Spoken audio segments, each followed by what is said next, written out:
Ana Luisa Benítez, músico, pintora, escultora, mujer adelantada a su tiempo. Mi personaje de hoy, nacida en un año del siglo pasado, la conocí hace ya unos años, y debo reconocerles que desde aquel momento me ganó su vendaval interior, que me arrastraba hacia una atmósfera cálida y espiritual. En esta ocasión vamos a tener la posibilidad de entrar en su mundo, de vivir con ella, su historia, de sentir la intensidad con que ella pasa por la vida.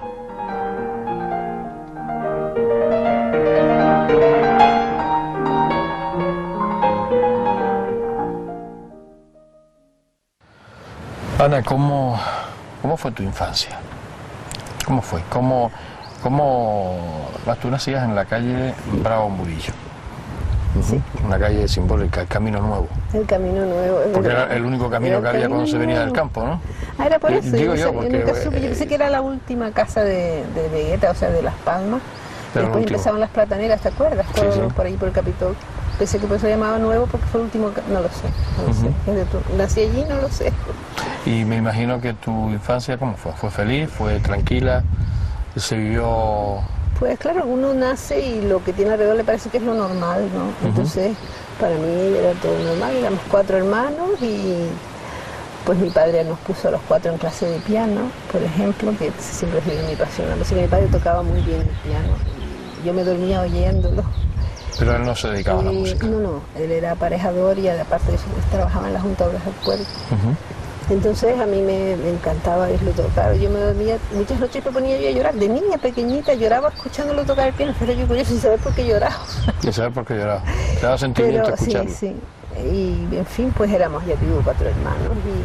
¿Y cómo era la vida en aquella época? ¿Se pasaban muchas penurias o realmente a nivel de donde tú te desenvolvías no notaste? Pues la verdad es que como ahora no se vivía, por ejemplo, jamón serrano se comía en los cumpleaños y en las fiestas especiales, y o sea que todavía habían restricciones, no. Bueno, en mi casa no hubo hambre, pero o sea, esos lujos de ahora de poder comprar.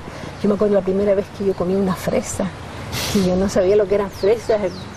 La comí en casa de Nanda, la hija del, una sobrina de Néstor de la Torre, aquí en la Atalaya. Me llevó a la casa y me dijo, ¿quieres probar las fresas? Y yo decía, ay, qué cosa más bonita. Por ejemplo, ¿sabes? No había fresas cuando yo era niña, no existían, y en fin, montones de cosas que ahora son completamente normales. Entonces no era, por ejemplo, lo mismo tener teléfono no lo tenía todo el mundo, y mi padre decía, ¿quién vas a llamar? Y no estoy usando el teléfono, y comprendes que no era esa... Bueno, a lo mejor yo no sé, a ti no te cogería porque eres mucho más joven que yo, pero o sea que de la forma que se vive ahora no se vivía, pero se disfrutaba un montón también. Mucho, ¿no? Sí. ¿Las diversiones de los niños cómo eran? ¿O de las niñas en este caso? Nosotros jugábamos en la azotea de la casa, una casa, el número 13 es una casa de 6 o 7 pisos, pero de los de antes, y allí vivía Pastora Martín. Pero había que subir la escalera, ¿no? Sí, no había ascensor. Le llamaban la isla del teatro porque estaba hecha con el mismo material que el teatro, ¿sabes? Los mismos faroles eran iguales, la talla de las balaustradas eran iguales y tal. Y nada, pues nos reuníamos todos en la azotea a patinar, a jugar, y en el fondo era agradable porque como en todos los pisos había gente más o menos de la misma edad. Estaba justamente Néstor, el otro Néstor, el hijo de Rafael Martínez. Después vivía también una niña que se llamaba Belica, vivían las niñas de palacio, todos vivíamos en ese edificio y jugábamos arriba en la azotea. Porque eran todos de una edad más o menos. Sí, más o menos, sí. ¿Y el Parque San Telmo era el centro de reunión? No, a mí no me dejaban salir mucho, o sea que para los otros puede ser, pero nosotros jugábamos en la azotea. O sea que eso de el Parque San Telmo era demasiado liberal el tema, sí, como para ir para ustedes nosotros sí. Pero nada, nos divertíamos de todas formas un montón. Yo recuerdo que eso es una cosa que todavía me impresiona cuando me acuerdo, estar en la azotea de mi casa, estaba así apoyada en el muro, no sé por qué, mirando algo, precisamente las calles de atrás, que era la calle Buenos Aires, las azoteas, allí había unos niños que eran Ignacio Guedes, Gemma, la hermana y tal, y a veces nos hablábamos por las azoteas y tal, y de repente oigo un ruido y veo un montón de polvo, y era el edificio de la Unión y el Fénix, que se cuando cayó. Se cayó el águila aquel. El águila no se cayó, el edificio entero se cayó. Y fíjate si es suerte que solamente había un empleado que era el que estaba cuidando porque los obreros habían ido. Y este hombre había ido a tomar café, no murió nadie. Pero no sabíamos lo que era, ¿sabes? Un montón de polvo y y era el edificio del Niño Félix, se cayó. Se había caído. Fíjate tú. Esos recuerdos que te marcan, ¿no? De decir, pues no parece está. como si lo estuvieras viendo hoy, ¿no? La verdad que fue impresionante. ¿Cómo transcurre después tu vida de joven? ¿Cómo tu vida de estudiante? Porque en aquella época el estudiar, bueno, estaba bien visto hasta cierto grado, ¿no? Por lo decirlo de alguna manera. Eso de ver universitarias y cosas de estas no... Mi padre era bastante... abierto en esos temas. Sí, lo que pasa es que como aquí no había universidad, a él no le gustaba que saliéramos por ahí. Ahí está, ese era el problema, yo decía por ahí. Claro. ¿No? Pero de hecho yo quería ser pianista y mi hermano también, mi hermano que murió. ¿Tú estuviste en el Corazón de María o...? No. Pues... yo quería ser pianista y pintora, mi ilusión era ir a París y tal, y entonces pues mi padre me dejó pues eso, tomar clases de piano y de pintura y luego me dejó ir a Suiza. ¿Te dejó ir a Suiza? Sí, pero eso fue porque la dueña del colegio donde yo iba era católica y él le dijo, usted tiene la responsabilidad, tenía 21 años ya. Con 21 años. Pero tú sabes que en aquella época hasta los 24 no podías tú tener pasaporte. A los 21 tu padre firmar el pasaporte y podías salir, pero si no te lo firmaba tu padre no podías salir de España a los 21 años. Fíjate, hasta los 24. Para irte de monja o casarte sí, pero para salir de España no. Yo no quería ni irme de monja ni casarme. ¿Cómo veías tú aquello? ¿Tú te rebelabas un poco ante esas directrices que marcaba la sociedad en aquella época o tú las asumías y... Yo pensaba que era lo normal. Que eso era lo que se usaba en todos lados. Como tú sabes, tampoco se podían leer muchos libros ni muchas cosas, sino... Sí, determinados libros que te permitían. Mi padre no me dejaba sino vidas de santos y claro, yo estaba santificada.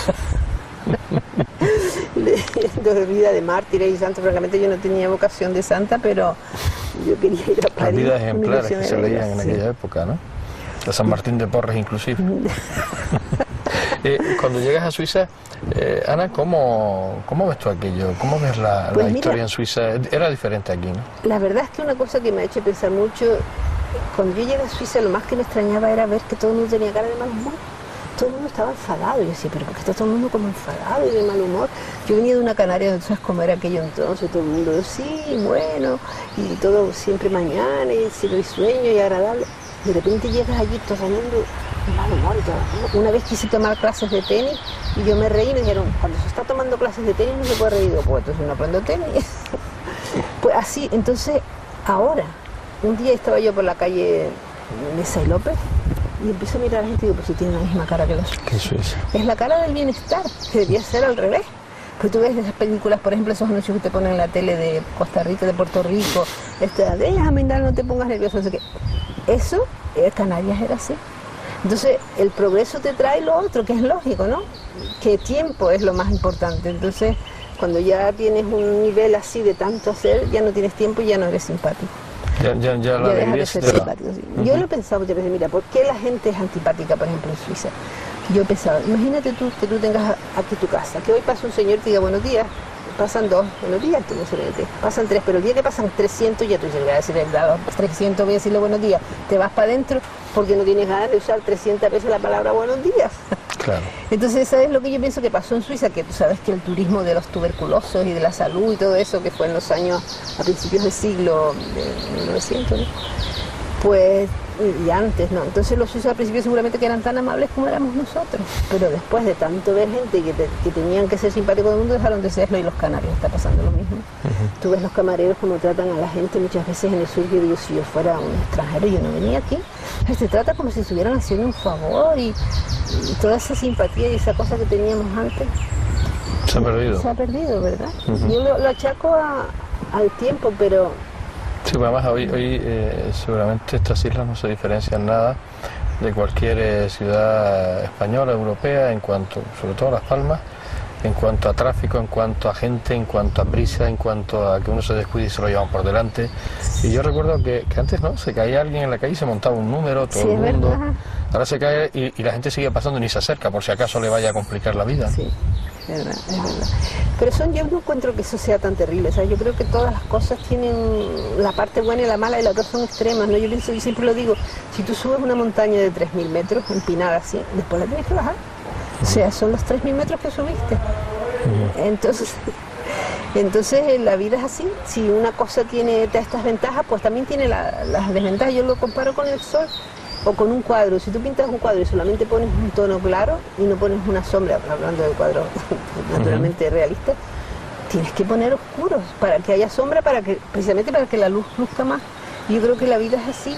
Ahora tenemos tantas cosas positivas que es lógico que existan un montón de negativas, pero a mí me da pena cuando la gente se pone a vivir en el pasado y dice, no, porque antes todo era mucho mejor. Porra frita, antes no era mucho mejor, antes habían 20 pobres que venían a tu casa a pedirte las sobras de la comida. ¿Sabes qué humillación venir a tu casa? Dime las sobras de la comida. Y eran reales, esas sobras eran para comer. Porque hoy a lo mejor te encuentras que hay mucha picardía y hay mucha picaresca, que a lo mejor te piden para comer y es para otro tipo de cosas, pero en aquella época la gente venía para comer, que realmente pasaba... Sí, venían con un cacharro de lata, con una verguilla para que le echaras las sobras del potaje, y, hombre, no se puede comparar las cosas positivas que hay, que es lógico que te lo digan. Yo lo encuentro lógico, y sobre todo también a la televisión se le critica horrores. Yo pienso que en la televisión hay seguramente tantas cosas positivas como negativas. Lo que pasa es que la gente... La que salta son las negativas. Claro, y es que tú no puedes, yo siempre lo he dicho, tú no puedes coger un periódico y poner, ayer la vecina de al lado me dijo buenos días tan cariñosa. Y a mí qué me importa. La señora del Quito ha tenido 3 hijos y está tan feliz. Me interesa. Me interesa. O sea, en Rusia hay un coro que canta divinamente bien, un coro mixto femenino masculino. ¿Quién va a poner eso en los periódicos? Te ponen todos los pantosos. Entonces, si tú te lees todos los pantosos, si tú escuchas todos los pastosos que existen en el mundo, es mucho porque somos muchos, pero no porque el mundo sea espantoso. Esa es mi opinión. Claro. Cuando llegas a Suiza, ¿cuántos años estás en Suiza? 20. 20 años en Suiza. Mi vida es un sándwich, 20 y bastante más. Pero tú no ibas para 20 años cuando fuiste a Suiza, ¿no? Tenía 21. Pero digo que no ibas para estar 20 años, ¿no? No, yo iba para estudiar con Nikita Magalov piano en París y pintura con quien pudiese. Pero claro, primero tenía que aprender los idiomas, ¿no? Porque no hablaba nada, ¿no? Recuerdo cuando llegué a Suiza en el colegio donde yo estaba, yo no hablaba ni una palabra de alemán, ¿no? Y entonces oía todo el mundo, tanque. Y yo le decía, mamá, aquí va a haber una guerra. Porque no hablan sino de tanque. Después de antes le contesta a Pite, que es de nada, ¿no? Tanque, gracias, Pite, nada. Le decía Pite, digo, aquí todo el mundo se llama Peter. La ignorancia, ¿no? ¿Y ahí terminas tu carrera de piano? Bueno, la verdad es que allí lo que hice fue aprender alemán y francés, y daba clases con un profesor que era un poco rarillo y tal, pero no tenía tiempo para estudiar bastante porque se me acabó el dinero que tenía y tenía que... ¿Y te pusiste a trabajar? Estaba en una casa au pair, que le llaman. Que los au pairs, ¿sí? Tenía que cuidar a los niños a cambio de que te dieran de comer. Esas cosas. Entonces no tenía dinero para estudiar, pero siempre hice cosas interesantes, pintaba iconos rusos, con eso ganaba unas perrillas, y luego la verdad que fue una vida muy bohemia. Muy bohemia. Yo llegué a pasar hambre de pensarme, bueno, ¿qué hago? ¿Llamo por teléfono al chico del que estoy enamorada o me como un yogur? A veces ganaba el yogur y a veces el chico. Y allí estás esos 20 años, ¿conoces a mi ex marido? ¿A tu ex marido lo conoces allí? ¿Que era suizo? Bueno, es suizo, pero de origen checo. ¿De origen checo? Sí, o sea, sus padres eran checos, pero la madre trabajaba en el consulado en la embajada en Berna, y entonces él se crió también en un colegio diplomático, o sea, como hijo de diplomático, entonces después vinieron los comunistas, querían que fuese para allá y tal. Y ellos no fueron. Y ellos no fueron, entonces yo lo conocí a él viviendo yo en Friburgo. Era un chico muy interesante y tal. Y nada, los dos que teníamos la misma idea de no casarnos nunca, por eso nos casamos. Es lo que suele pasar cuando estás de acuerdo con alguien. Pues al final pasa lo que pasa, ¿no? Sí. Y estás ahí esos 20 años que me imagino que nace algún hijo. Sí, bueno, a los 9 años, en lugar de 9 meses, nació Manolo, que es el único hijo que tengo. Que nació a los 9 años de... Sí, porque, bueno, siempre piensas que quieres disfrutar más y él sobre todo le gusta mucho viajar y todas esas cosas. Pero al final pues vino Manolo, nosotros teníamos la casita de Gugui, ¿tú la conoces? ¿Has oído hablar de Gugui? El suizo de la casa de Gugui era mi ex. Entonces hicimos aquella casita que es una miniatura. ¿Eso es cuando regresa? No, eso era, estábamos 3 meses aquí en Gugui con el niño con el hombre. En invierno, me imagino. Sí, 3 meses aquí, 3 en Suiza, 3 aquí, más o menos, 3 o 4, pero Gugui fue una parte muy importante en la infancia de Manolo, ¿no? Porque hasta los 6 años, los 5 años pasó mucho tiempo allí con los pescadores y tal. La verdad que es un sitio precioso, ¿lo conoces? Sí, es muy bonito. ¿Tu vida en Suiza empieza tu actividad artística o ahí estabas en tu actividad doméstica?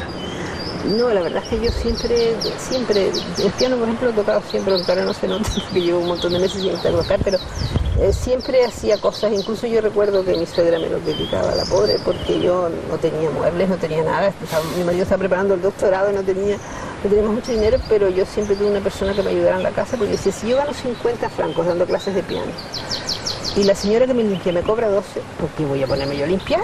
Le doy los 12 a ella, todavía me quedan un montón de francos para mí. Claro. Sí, siempre ha sido mi teoría, o sea, de hacer lo que... O sea, para mí eso es una cosa lógica. Si yo sé hacer una cosa, pues hago lo que sé. La otra persona sabe limpiar, pues limpia, ¿no? Y... Pero de la casa nunca... Además mi marido fue muy inteligente, me dijo, cuando nos casamos, yo nunca te quiero ver con un delantal ni en la cocina. Digo, ay, qué bien. Tú cuando quieras meterte en la cocina, coge un libro y ponte a leer. Digo, qué maravilla. ¿Tú en aquella época te considerabas una mujer adelantada al tiempo? ¿Eras muy independentista, muy independiente en las estructuras que tenía la sociedad en aquellos momentos? ¿Te rebelabas un poco? ¿Querías ser diferente? Eso sí, desde luego, a mí no me apetecía nada. Yo tenía un novio aquí y tal, pero no me apetecía casarme y tener hijos y no salir de aquí. Pero yo no sé si eso se rebelde, simplemente quería ir a París, ir a donde estaba la cultura, porque entonces en España, en Canarias, sobre todo había muy poco, ¿no? No se podía, era tan difícil viajar. ¿Sabes? No es como ahora que puedes coger por 300 euros o 200. Y te vas a cualquier parte del mundo. A cualquier parte del mundo, entonces era casi imposible viajar. Primero por lo del pasaporte, porque si no tenías pasaporte no viajaban. ¿Llegaste a París? Bueno, a París fue muchísimos años después. ¿A París como tú querías? No, fui nada más que de viaje. Pero te quedaste en Suiza. Sí, me quedé en Suiza, pero no me arrepiento.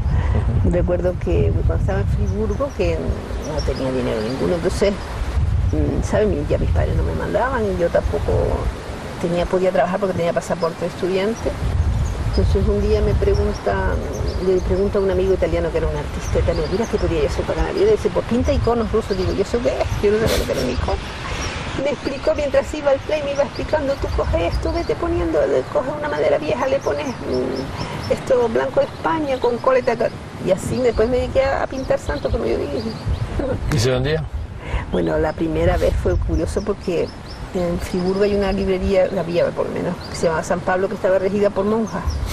Entonces las monjas a mí me dijeron, ella seguramente es que te lo compra. Entonces yo pinté una Virgen del Perpetuo Socorro, esa parecida, ¿no? La Virgen con la manita así y el niño.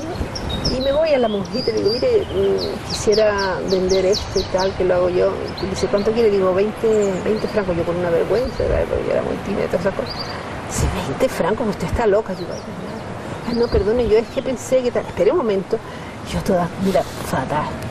Se va la monja para adentro y me viene con una tabla así, con una virgen, pero era una estampa que habían pegado y luego la habían puesto... Le habían puesto a hacer el... Exacto, le habían puesto una laca que se llama de craquelar, ¿sabes? Que te la cuartea todo y era una cosa... Parece como que y parecía bien, pero no era pintada. Me digo, mire, yo veo que está muy bien hecho el trabajo y es muy bonito, pero en realidad lo mío está pintado a mano y esto es una foto que tiene una... No, sí, precisamente yo lo quería decir, ¿cómo va usted a cobrar 20 francos por una cosa y esta señora me cobra a mí 40 y es una estampa pegada, usted tiene que cobrar por lo menos 70. Y yo, mira, ¿sabes? Como teníamos esa idea de que las monjas son una música y que solo quieren perras, mira, me quedó un recuerdo tan bonito de aquella mujer que estaban amando. O sea, que lo empezaste a vender a 70 francos. Sí, ¿no? claro, claro, y más. Y entonces de eso comía de los santos. O sea, que estabas todo el día pintando iconos rusos. Bueno, todo el día no, porque tampoco había tantas maderas ni tantas, pero eso me salvaba. ¿Y cómo era tu actividad en aquella época que estabas tú ahí muy independiente y muy...? Bueno, teníamos alquilado con Fermina Caballero, no sé si la conociste, una gran persona, la profesora de piano y tal, y la hija, las tres teníamos alquilado un piso en Friburgo y habíamos alquilado un piso y un piano, pero no teníamos más nada, nos sentábamos en el suelo. Y el piano nos lo compartíamos las tres, porque las tres tocábamos el piano, entonces unas horas ella, otras horas la hija, otras horas yo. Y tenía clases, yo no sé cómo me las arreglaba, pero yo conseguía, trabajaba para anticuarios, restaurando muebles y tal, y con ese dinero me podía pagar las clases de piano con un profesor que venía de Ginebra, que era muy bueno, André Perret se llamaba, que murió. Y nada, pues con ese, allí lo que hacía era tocar el piano, estudiar el piano, y los trocitos de madera que encontraba por la calle los preparaba, pintaba, siempre lo mismo, pintando y tocando el piano. ¿Y te daba tiempo para hacer otras cosas? Bueno, iba a los cursos de la universidad como libro oyente de francés para perfeccionarlo y tal, pero después del resto, pues mira, no tenía mucho. ¿Y cómo te veían aquí en aquel tiempo que estabas tú ahí en Suiza? ¿Te veían como muy modernista? La sociedad de aquella época, las amistades... Bueno, seguramente me consideraban una loquinaria, pero... Por eso te digo, ¿no? Porque eso no estaba muy bien visto, el que uno se independizara con 20 y pico de años, estuviera en Suiza y haciendo su vida. Bueno, la verdad es que no sé lo que pasaba aquí, porque yo estuve 5 años sin volver. Sí. No sabías tú un poco cómo se desenvolvía, ¿no? No.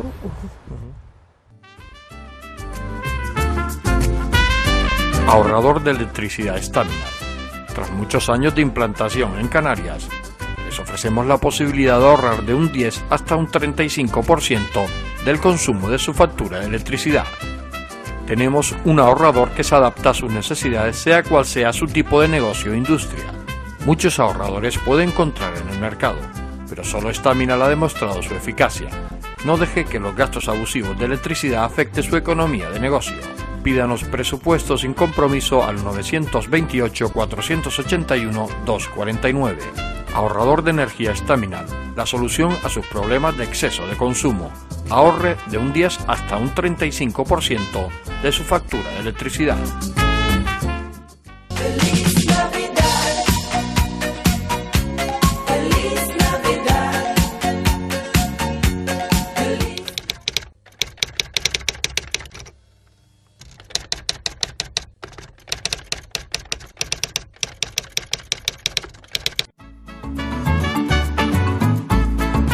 El ahorrador de electricidad Staminar es el único aparato en el mercado que reduce el consumo de electricidad tras haberse instalado en miles de hogares en Canarias.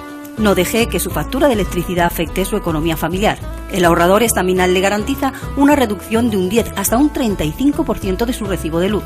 Staminar no necesita ninguna instalación especial, es autoinstalable y no consume electricidad.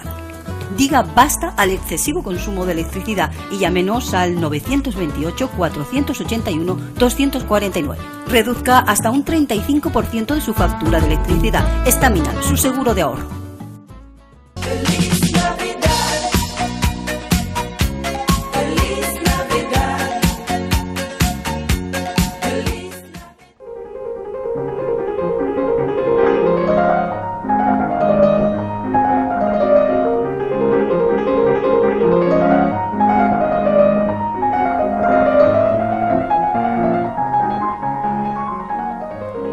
Pasando los minutos, Ana y yo estamos sumidos en una misma unidad, que no es nada más ni nada menos que el deambular por su existencia, su mirada limpia, su sonrisa que denota una clara ingenuidad, no hacen sino acrecentar mi encantamiento hacia ella.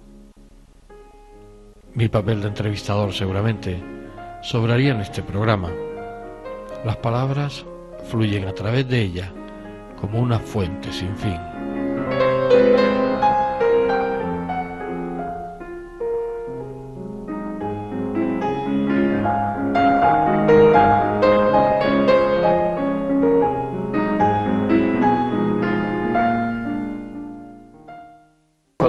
Canarias, ¿cuándo vuelves a Canarias? ¿Por qué vuelves? ¿De qué forma vuelves? Pues, ¿Y para qué vuelves? Eso es una cosa que yo volví pensando que era provisional, porque incluso todos los muebles que yo tenía, que no eran muchos, pero todos encontraban en la calle, pero bueno, los dejé a una vecina diciendo que yo volvería a buscarlos, pero me volví porque construimos un UI, ¿no? La casita. Entonces el niño era pequeño, de todas formas el niño no tenía por qué ir a ningún colegio y tal, y mi marido decía, bueno, total, en lugar de estar yendo y viniendo, quédate allí, no sé qué, total, que yo vine llorando. Yo dejé Suiza llorando porque yo no quería dejarla, pero después te digo la verdad, yo no podía vivir en Suiza como vivo. Aquí se vive, porque es una maravilla por el clima, por tantas cosas, también porque la gente, aunque yo te diga que están mucho más antipáticos que cuando yo era chica, siguen siendo mucho más simpáticos, alegres, y es el clima también es el que hace. El clima es el que te hace, lógicamente. Sí, yo lo he pensado, tú en Suiza dejas a una persona esperando media hora en invierno a 20 grados bajo cero y se le congelan hasta las gotitas que le salen por la nariz. Claro. Tú aquí dejas a una persona esperando media hora y lo más que puede pasar es que se coge un cabreo impresionante y te diga, eres una fresca, pero a lo mejor vio un canario cantar o vio una amiga que se encontró por acá y tal, pero no, ¿me entiendes? No tiene esas consecuencias. Incluso el carácter es diferente. El carácter se cambia el clima, yo creo. Y llegas a Canarias, porque tu carrera de piano no lo proyectaste a ser una concertista famosa. Pues la verdad es que ¿O lo intentaste? No, ¿sabes qué pasa? Que primero que yo tenía muchas otras, la pintura, la escultura, otras iniciativas artísticas. Y además que cuando yo terminé la carrera en Suiza tenía ya 33 años, o 34. Y a los 34 años no puedes ser concertista ya. No puedes empezar porque para ser concertista tienes que tener unos programas inmensos, tienes que tener de memoria 3 conciertos de Brahms, 2 conciertos de Brahms, por lo menos 2 de Beethoven, 2 de memoria, claro, no sé cuántos de Mozart, tienes que tener un repertorio que te diga, Canarias quiere para el festival a la pianista Ana Luisa Benítez, muy bien. Pues, ¿qué ofrece usted? Yo le digo, ofrezco un nocturno de Chopin, pero lo único que me sale más o menos bien. Me dice, mira, vaya a hacer la porra, nosotros necesitamos que usted nos ponga por lo menos 10 programas diferentes para yo coger el que me vaya según las otras cosas que hay, ¿comprende? Entonces, un pianista a los 34 años no puede, si no ha tenido detrás una carrera de, ¿sabes? De haber de verdad estudiado un repertorio enorme, yo luego no lo tenía. Y dijiste tú que el piano se va a quedar para mí. Yo no lo dije, lo hubiesen dicho a los que hubiese yo pedido que me hicieran, que me contrataran, que no podían. Yo nunca he tenido un repertorio como una gran pianista. Cuando, aparte de tus iconos rusos, a ti el pintar y la escultura, que en tus últimos tiempos, bueno, pues la escultura casi ha sido la protagonista, ¿cómo te da? Porque aparte de esos iconos rusos, tú anteriormente habías pintado, sabías que sí, te claro, yo pintaba mucho, hice una exposición aquí. Antes de irte. Yo me fui a Suiza con el dinero de una exposición, porque mi padre me dijo, yo te dejo a Suiza pero no te doy dinero, que era como decirme, no vayas. Yo me fui a hablar con el director del Museo Canario, que era Dan Ramírez, creo que era el director, no sé, y le pedí si podía exponer allí. Y presenté una exposición de 23 cuadros con un concierto dado por mí, que me lo organizó las mujeres en la isla, una organización tal, y las juventudes musicales, y entonces con el dinero de la venta de esos cuadros me pagué yo mis 3 primeros meses en Suiza en un colegio. Después ya iba en el colegio, iba sustituyendo, haciendo otras cosas, y me podía comprar, pero... Vamos, que la iniciativa tuya mercantilista sí, de buscarte la vida, nunca mejor dicho, sí, ¿no? La verdad es que yo desde que tengo 21 años puedo decirse que todo lo que me he comido, que es mucho, más o menos me lo he ganado yo. Sí, pero además es un orgullo, a mí ¿sabes? Bueno, es lógico, ¿no? No me gusta mucho pedir. Bueno, claro, a veces tienes que pedir, pero... Tú te lo tienes que elaborar prefiero, bueno... Prefiero currar, lo que se llama popularmente. No sé, a lo mejor ahora me pongo vieja y no puedo y tendré que ir a pedir, no lo sé.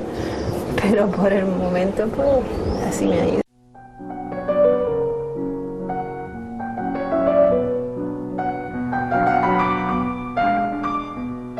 La música, una de sus grandes pasiones, hace que decida en un momento temprano de su vida iniciar una gran aventura que va a marcar para siempre su existencia. Su interpretación de la evolución de la humanidad y su manera de aceptar el cambio a la sociedad actual, su positividad y aceptación de la negatividad, hacen de Ana Luisa alguien muy especial, poco corriente, en este salvaje mundo urbano.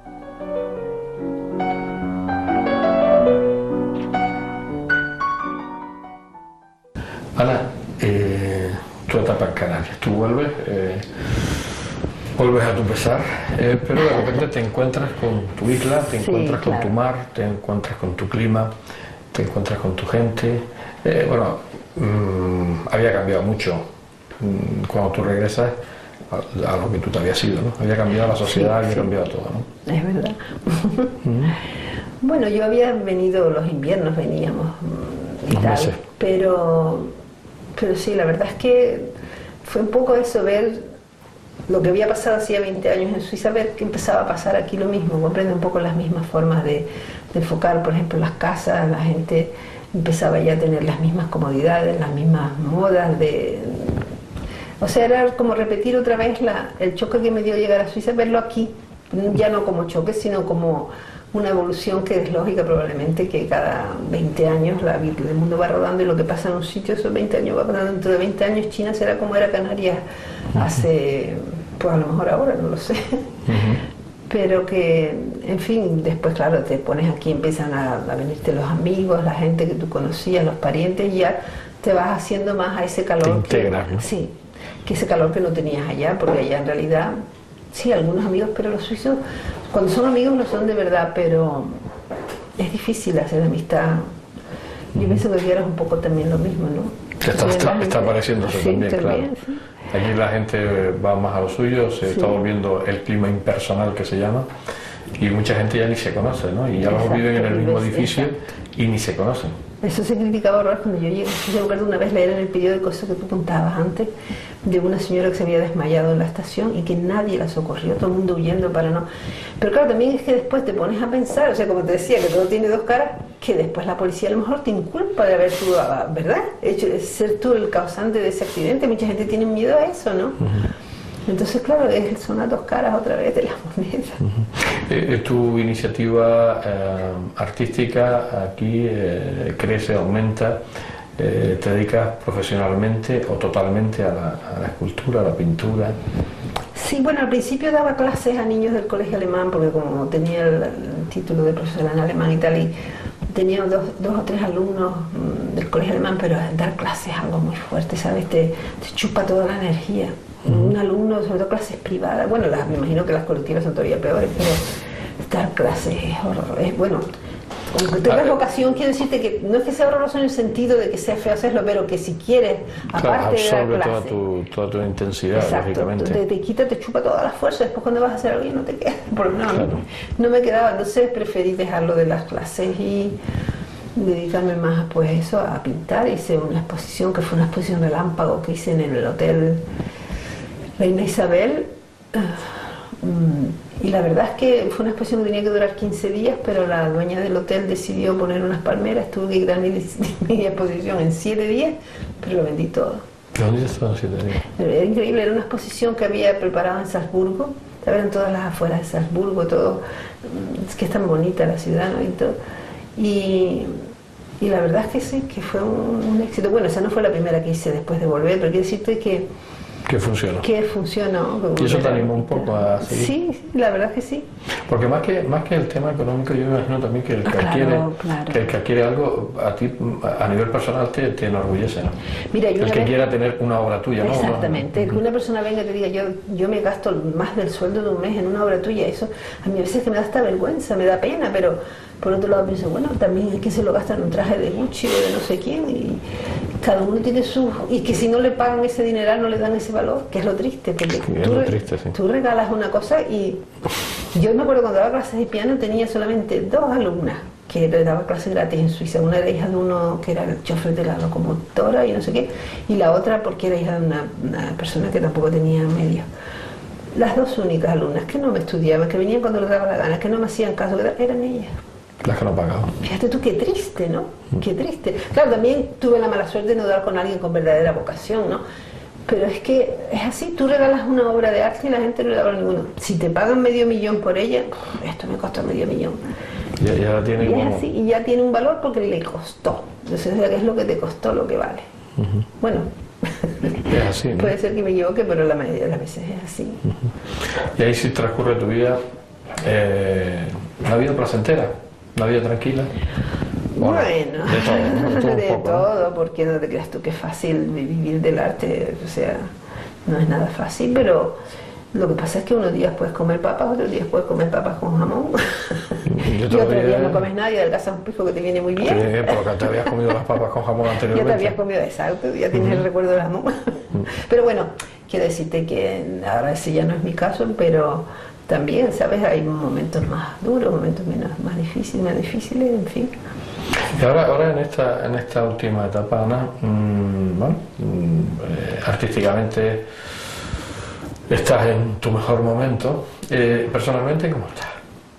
Pues ahora, gracias a Dios, muy bien, la verdad. Bien. Sí, estoy encantada porque estoy con mi hijo que vive aquí en casa también. Y en esta casa de Néstor, ¿no? Estupendo, sí. Construida por Néstor. Sí. Y como él tiene también la misma vocación, pues nos compenetramos bastante y es interesante poder discutir de tus problemas artísticos con una persona en tu propia casa. Sabes que es estupendo. La verdad es que por el momento, déjame tocar madera, soy bastante contenta conmigo. ¿Te ha quedado algo por hacer? ¿Tienes alguna espina clavada de algo que hiciste que te arrepientes? Hombre, eso siempre tienes tú montones de cosas que si volvieras a nacer no las harías, pero en general no. La verdad ¿Ni te ha quedado nada por hacer algo que... Bueno, yo creo que lo que me falta por hacer es escribir un libro, que a lo mejor sí, cuando ya no puedo hacer nada con las manos, me compro un dictáfono. Y se lo va dictando. Y se graba en un ordenador y ya. Y se graba y ya está, pero tampoco lo que sea tan interesante.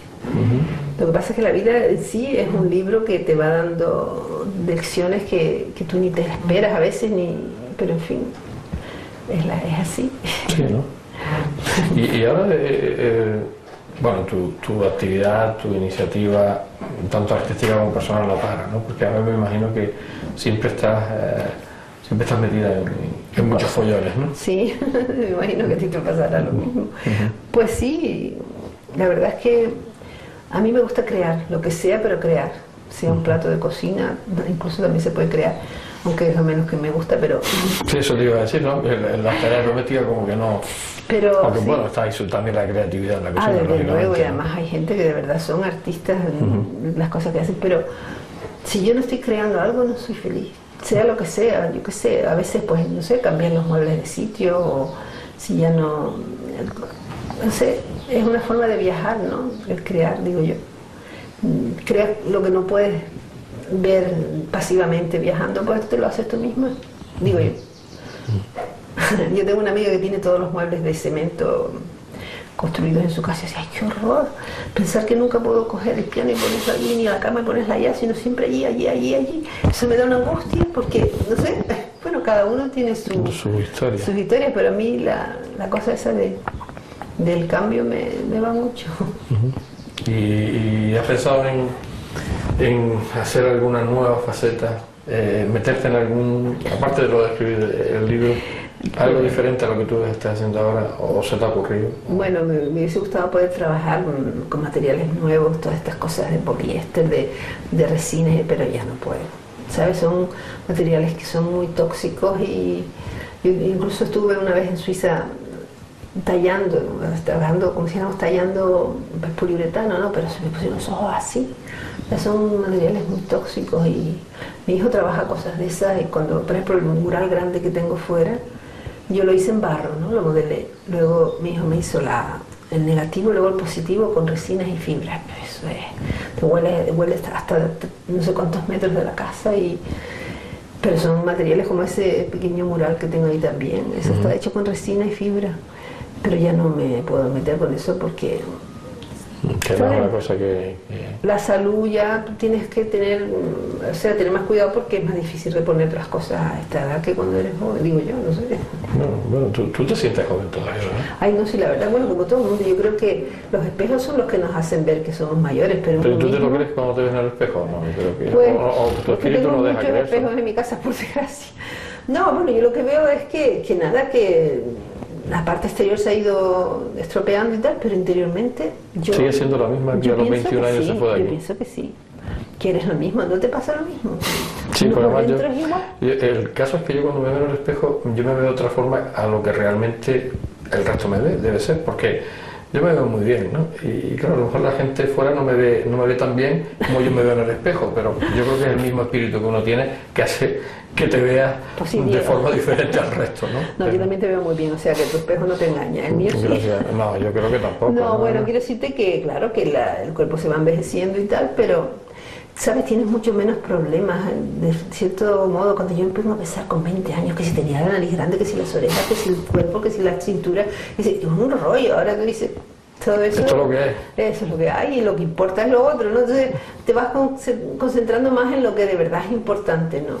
Y dejas un poco las tonterías a un lado, aunque no digo yo que la estética sea tontería, pero que por lo menos a mí me parece que hay otras cosas más importantes a otras edades, ¿no?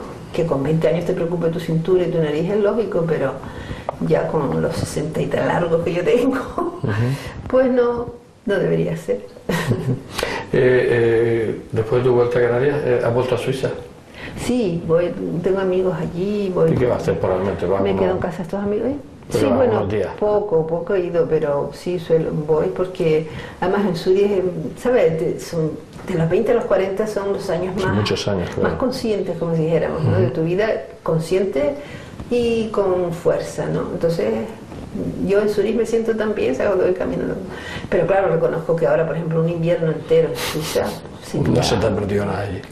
No, es que no sé si se aguanta, ¿sabes? Todo listo, oscuro, todo...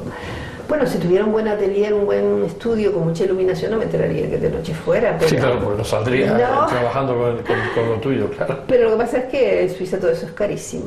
Bueno, y aquí también es ahora, si tú vas a alquilar si yo quisiera, lo que a mí me hubiese gustado tener para trabajar, que sería una nave inmensa, no te lo puedes permitir, porque te cuesta 300 o 400 mil pesetas de alquiler mensual. Eso no, ya hay que... ¿Comprendes? Ya habría que vender mucho para poder pagar eso, ¿no? O decir, me vale la pena porque tengo este proyecto de no sé cuántos y tal, pero como no los tienes, pues... No, y además que por otro lado también te gusta eso de estar tan cerca de tu casa, que te cansas, vas y te cambias y te acuestas un rato, lo que sea, ¿no? Pero, en fin. Ana, estamos ahora en tu vida actual, estamos en tu etapa artística, como decíamos antes, en plena cresta de la ola. ¿Qué piensas? Que cuando haces un balance de tu vida, cuando haces un balance de tu existencia, ¿qué piensas? ¿Qué sacas? Si ha habido ganancias, si ha habido pérdida en ese balance de tu vida, de todos esos años que has vivido de forma intensa? Pues francamente yo de pérdida, bueno, he tenido algunas grandes decepciones en la vida, pero yo pienso que es fantástico vivir. A mí me daría mucha pena que me dijeran que me tengo que ir para el otro barrio. Me daría muchísima tristeza tenerme que marchar. O sea que yo creo que tu vida ha sido positiva. Yo creo que sí. O sea que ha habido mucha ganancia y poca pérdida. Bueno, vamos, en el balance de pérdidas y ganancias que dirían los contables. De ganancias, de vivencias y de experiencias, sí. Sí, estamos hablando. Sí, el tema económico no, porque además eso para mí no es ganancia en la vida, ¿no? Pero en cuanto a esa intensidad, en cuanto a esas vivencias, eres millonaria, ¿no? Sí, yo creo que sí. En algo soy millonaria. Porque además, tú me imagino que lo habrás notado frente a ti, gente que realmente son pobres en vivencias, a lo mejor pueden ser millonarios económicamente, pero ves que realmente son pobres en vivencias, ¿no? Y el sentido de la vida yo creo que es vivir, ¿no? Exactamente, y aprender y tratar de mejorar, si se puede mejorar uno, pero... ¿Hay gente que desperdicia su vida en esos temas?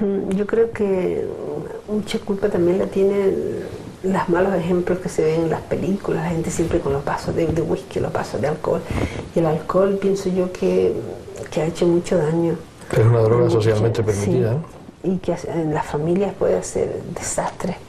Y no respeta a la clase. No.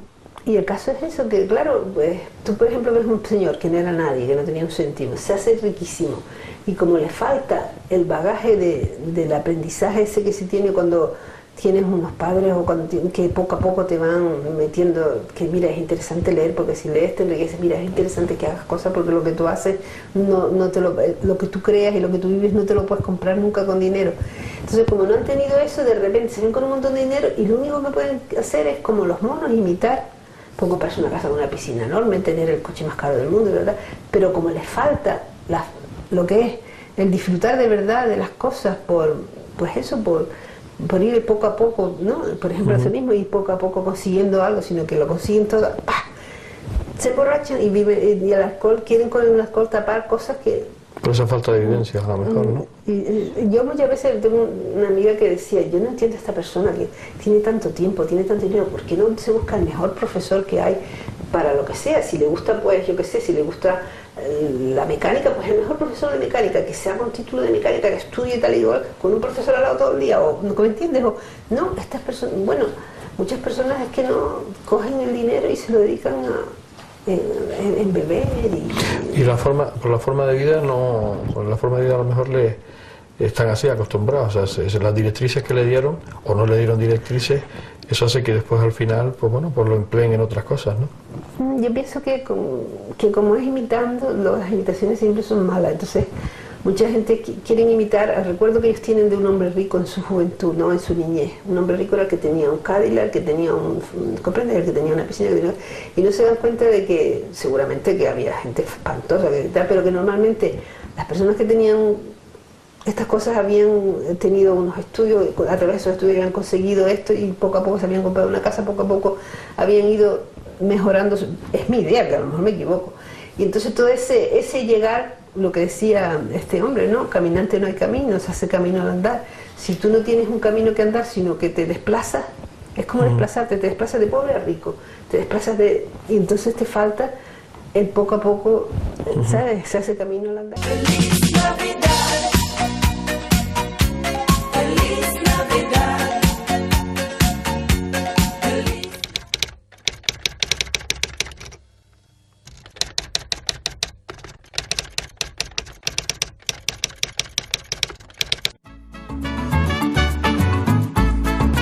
El ahorrador de electricidad Estaminal es el único aparato en el mercado que reduce el consumo de electricidad tras haberse instalado en miles de hogares en Canarias.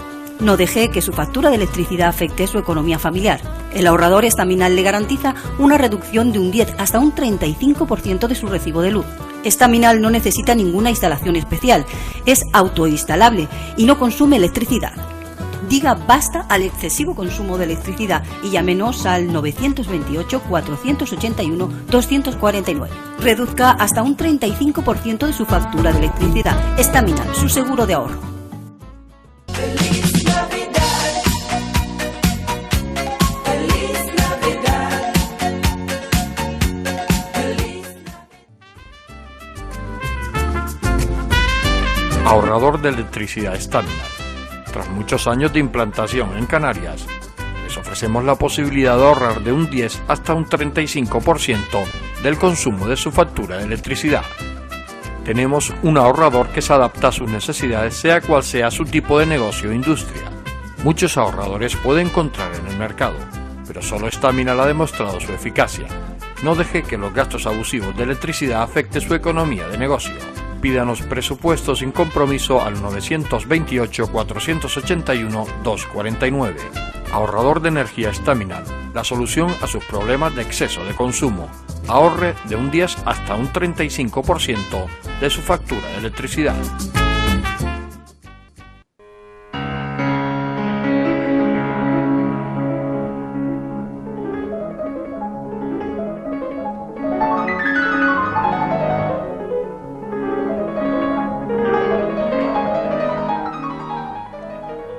Se ha acabado el tiempo que teníamos para compartir con Ana Luisa Benítez. Me parece ver en un determinado momento rostros de aflicción en las estatuas que habitan con ella, o quizás era mi propio estado de ánimo al saber que llegaba el momento de la despedida.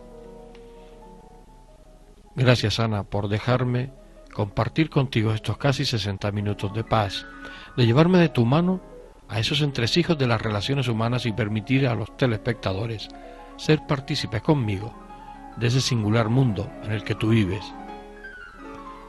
Tengo que dejarte, pero me vas a permitir que nuestra despedida sea el poder escucharte en tu interpretación de Chopin. Hasta siempre, Ana Luisa Benítez.